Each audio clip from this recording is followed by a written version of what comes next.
الدولار النهاردة عامل نفسه مؤدب ومستقر قدام الجنيه المصري.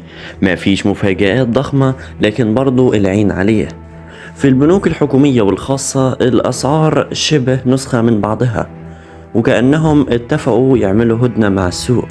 والأسعار في البنوك كالتالي: في البنك الأهلي المصري وبنك مصر وبنك القاهرة والبنك التجاري الدولي وبنك الإسكندرية وبنك قناة السويس وبنك التعمير والإسكان، كلهم تقريبا نفس السعر، 48.55 جنيه للشراء و48.65 جنيه للبيع.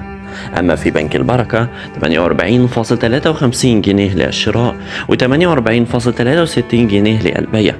وفي بنك ريدي أجريكول 48.52 جنيه للشراء و48.62 جنيه للبيع.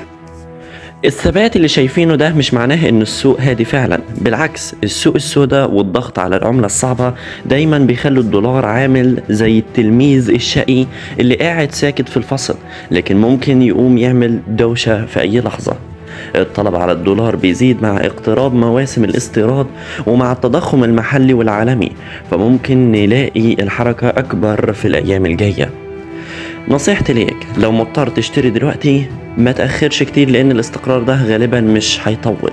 تابع السوق السوداء كويس، لأنها ساعات بتبعت إشارات عن اللي جاي. والأهم ما تشتريش بدافع الفزع، خليك دايما صاحي وفاهم اللعبة.